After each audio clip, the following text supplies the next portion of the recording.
Real stories, real people, real impact. New York and New Jersey, always on the rise.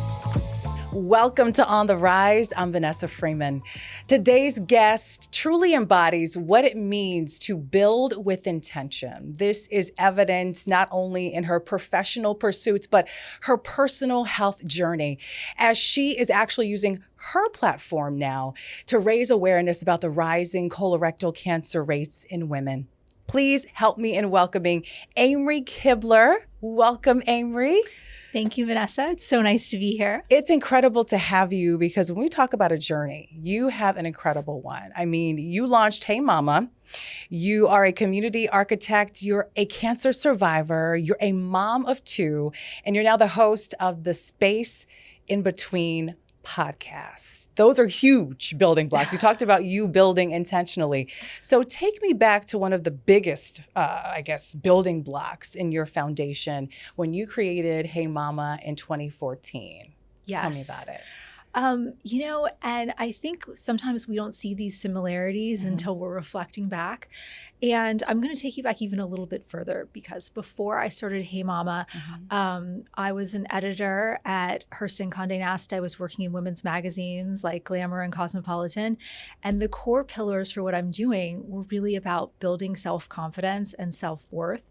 And that's one of the main things that I came to understand that women were struggling with was their self-worth. It's a big piece of why it's hard sometimes to recognize ambition and to align that with the other parts of our lives. So when I started Hey Mama, it was because I saw that there was just this lack in a space where a woman could show up and she could be both an ambitious woman and a mother and be honest about all of the things that she was dealing with, all of the struggles, all of the challenges, but also all of the really great parts too. And so we created this community in this space where you could show up and kind of say, hey, you know what? It was really, really hard to get here today. And everybody there was going to get you. And they were going to be so happy to tell you, okay, here's what you need to do to get through this. Here's a resource that I've had. Here's a contact for you. It was pure magic. Yeah, and it gave women the permission to kind of own the feeling that, hey, maybe I do want something a little more than motherhood. And it's okay. I don't have to feel the mommy guilt in wanting to pursue a career. Absolutely. And you know what? It's okay if I want those two things together and it's really messy and it's hard and sometimes I need to cry. That's all normal. It's okay to do that. I don't have to do it looking perfect. Yeah. Tell me about that pivot. What was that calling like? What was the sound that you heard? Because you left a very front-facing, high-profile career to start Hey Mama in 2014. So what was that calling like when you knew it's time for me to step away and start this huge, monstrous thing? And my kids joke with me now. They're like, Mommy, it sounded like you had a dream career. Why did you ever give that up? And in many ways I did. But, I was, as a mom, I had become a mother. I was reconciling what that life looked like. And I really wanted flexibility. I wanted to be able to show up in ways that I really couldn't when I had a corporate job that required me to be in the office all day, that had a lot of late night dinners and appointments and that kind of thing. So I came to understand that a lot of other women were struggling with this too. And what is this new paradigm like where there could be opportunities to work in different ways? Right. And so, I mean, this was a huge platform because at that time, I don't think there was anything like it. This digital community that grew to over 75,000 women, hundreds of events that you put on around the country as well. And in real time, you're living it. Like you are the woman who has the career. I guess several careers at that time because you were leaving one to start this huge community. It was an upstart. You started it from the ground up. You also had a family. So how were you continuing to show up for yourself, for your family? Where did you find your rise every day and the energy, quite frankly, to do it all? Yes. And let's remember 2014, like let's set the groundwork. Mm-hmm. The options that you had then was you could show up to a very sterile conference room where there's tech guys and you could slap a name tag on to network, or you could go to a mommy group where you were going to sit on a blanket and you're going to talk about different kinds of Tupperware and classes and all of that. So there wasn't something that was a hybrid, that was a mix of all of these things, where you could find other ambitious women to be able to hold these conversations, right? So we were a total startup, and we started it from my kitchen table. And to answer your question about how I was able to, in the early days, show up, I'm going to be really honest with you. I worked all the time. My co-founder and I worked all the time. We were texting from bed at 1 o'clock in the morning. It was a very unhealthy dynamic, even though the purpose was so that we could create a better space for women to be able to work and to live and to thrive. And we were sacrificing ourselves, which is why I'm so passionate about sharing the importance of putting yourself and your health first. I didn't come to understand that narrative until much later in my career.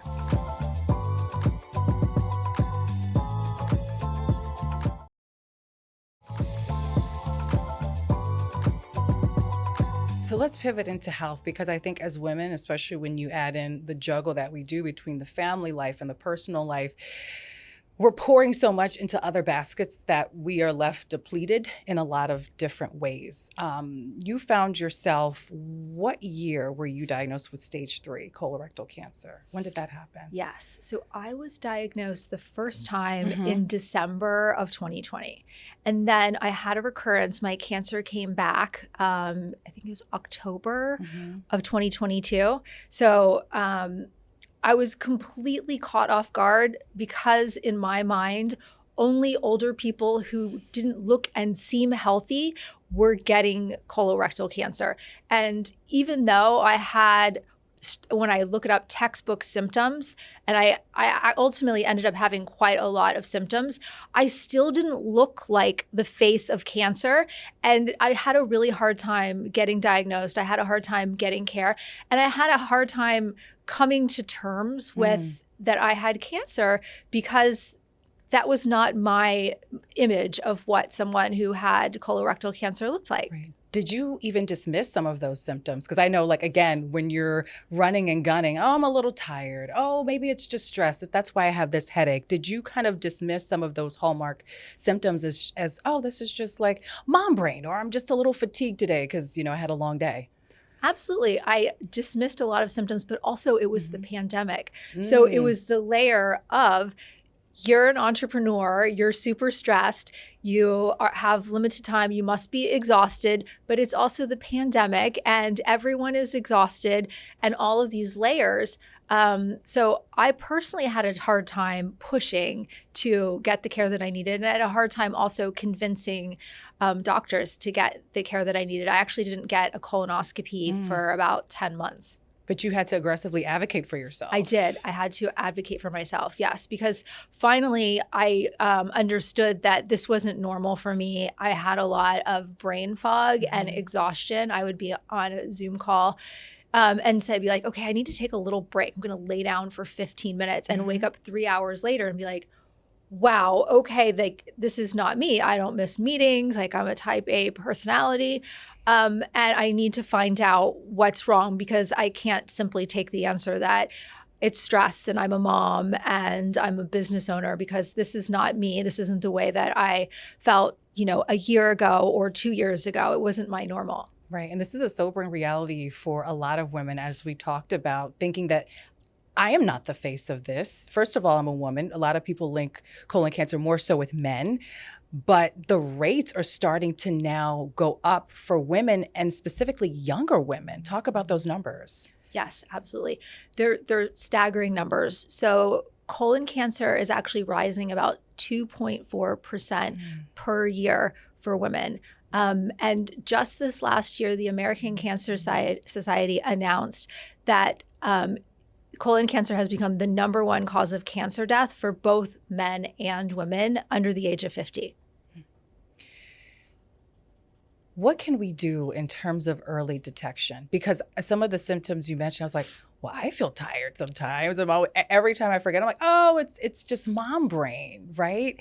What do you encourage folks to really look out for? And what is the point that you're like, okay, you need to see someone? Because early detection is really key. Absolutely. And I think the first thing that you should know is that the most common symptom for colorectal cancer is actually no symptom. It's yes, it's more uncommon to have a story like mine. So I encourage everyone to talk to their doctor about their screening options. And I think we also feel a little invincible when Right. we're in our 30s and 40s and, we're doing so much. We're like, I'm healthy. So everyone should talk to their doctor about their screening options. 45 is the screening age for colorectal cancer for people of average risk, but just bring it up in your next annual exam and ask your doctor what he suggests. Yeah. And with health in mind, I mean, you have the symptoms, but then we also just have the impacts of chronic stress that Yes. always weighs on us, the stress we carry. Do you wish that you kind of were more aware about the impacts of chronic stress on your body even before you got sick? Yes. And I'm actually going to go back and answer your previous question about what are some of the symptoms. Just if you are having these symptoms, absolutely go to your doctor and make sure that you get checked. Any disruptions or changes in your digestive patterns or your bowel habits, rectal bleeding, any abdominal pain that's unexplained and recurring, brain fog, and fatigue.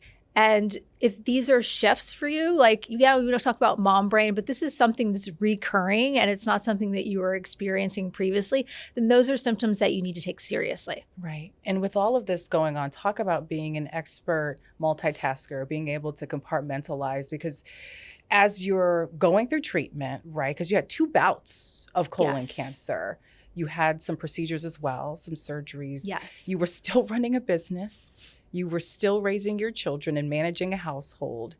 How did you find the energy? What and where did you pull from to still rise, to still show up, to still not only support your household, but the thousands of women and this community that you've amassed that kind of rely on you for also support in a lot of different ways? Yes. And I'm going to be really honest, a lot of things had to slide off my plate. I had to really prioritize and say, is this something that has to be done this month? Could it be done next month? Could it be done next year? And I really had to lean on the people, the support team that I had at Hey Mama, our CEO, Erica, and also my husband is a complete amazing rock star. He really picked up a lot of the pieces for me. But I had to be comfortable with, if something wasn't going to get done, it wasn't going to get done. I am not a superhuman. A lot of times I didn't find the energy to do things. And I had to say, I know I'm going to have 2 hours of good energy or work time. What are the 2 things that I'm going to get done today?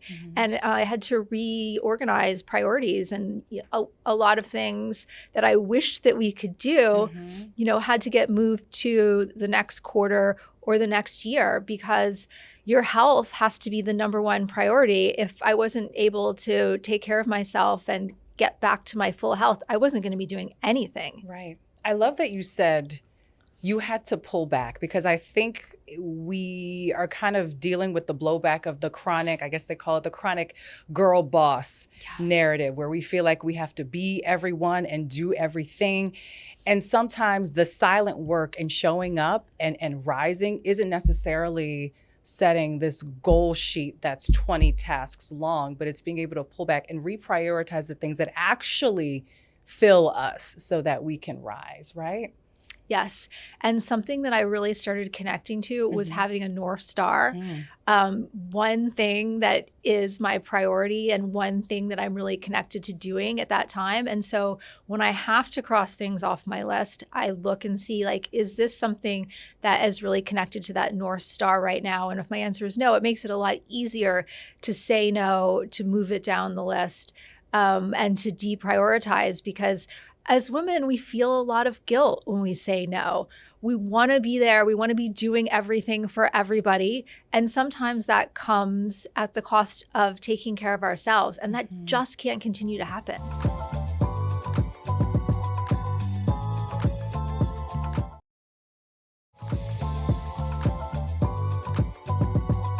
As you were dealing with all of this, you also had Hey Mama, which again had amassed over 75,000 members at that point. And then you sold it, not once, but twice. What happened with Hey Mama? Because there was a lot going on. And I have to imagine that this being like a baby, you know, you built it from the ground up in 2014. What was that like, parting ways with it? What was that process like for you? Yes, it was a complicated process, both emotionally and then also logistically.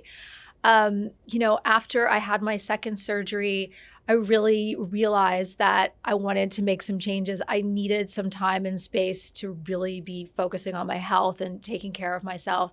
You know, I had a colon resection surgery, which has kind of quite a complicated recovery process. And so I made the decision that it was time to end this chapter and find a new home for Hey Mama, where the community could thrive, where our members would still be able to have the connections and resources and events and all of the things that I had, you know, envisioned being a part of forever.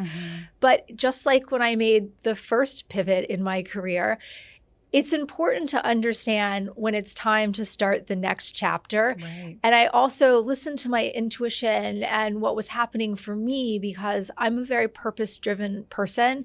And my calling and purpose started to shift, that I wanted to talk more about cancer awareness and more about advocating for women's health.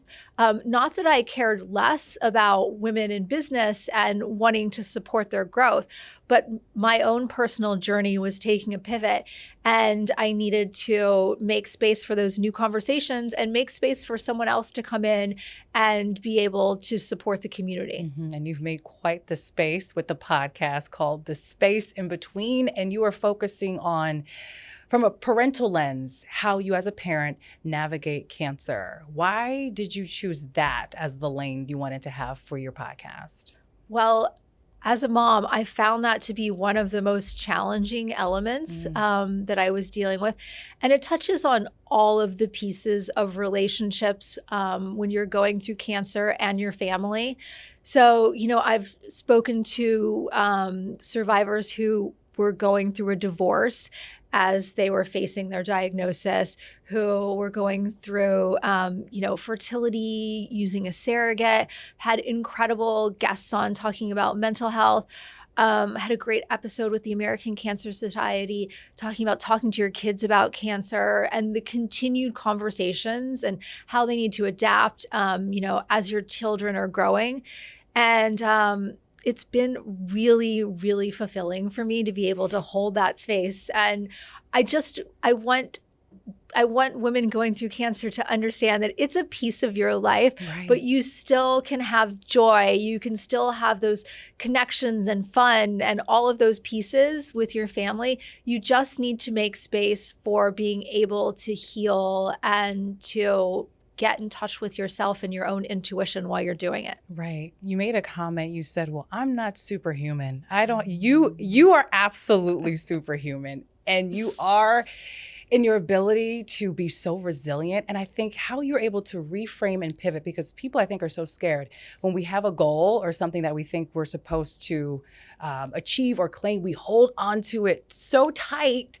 And sometimes it becomes detrimental and we don't know how to let go and perhaps grow in a different direction. We think letting that go means we failed or we didn't complete something. And sometimes holding on to it stifles our growth and our ability to propel forward. So that's why I think your story is so amazing to have on the rise, because it's not just about going up, it's about growing out, right? So for you, you've pivoted and you've grown in so many directions. What does rising mean to you moving forward? What does your growth look like? Yes, and you made such a good point. I think a lot of times we do hold ourselves back because we're attached to an idea of where we should be going, instead of allowing ourselves to feel and grow with intention as Mhm. things are pivoting and changing within us. I think that I've been able to do that because I have allowed myself the space to connect to what's important to me when I'm looking at my North Star and I see like what is the thing that's driving me inside internally that I want to share. That has allowed me to kind of organically pivot without having to have that big moment of sitting down with a notebook and like rejiggering. Because every morning I wake up and I journal and I look at my North Star on the Mhm. top of my page and I say, is this still my North Star today? Mhm. Is this how I'm feeling where I'm at? And if not, like, what is the new purpose that I have that I want to be connecting to? And what I want to be doing is educating and sharing with women that they need to be taking care of themselves in so many different ways. Yes, screening, but it's also, exercise and diet and Mhm. environmental toxins to be aware of and the elevated risk from drinking. Even just one glass of alcohol a day can raise your risk of getting, I think it's 9 types of cancer. There's Wow. so many things and it can feel very overwhelming for women. And so I want to help to make that a little bit simpler. Powerful message. Like reevaluation, it can be scary, but it's so necessary because the goal, like you said, that you had 5 or 10 years ago, it may not be serving you at this point in your life. Amri, powerful message. Thank you so much for sharing your light with us. Make sure you check her out on The Space in Between. Thank you so much for watching. Until next time, you keep rising.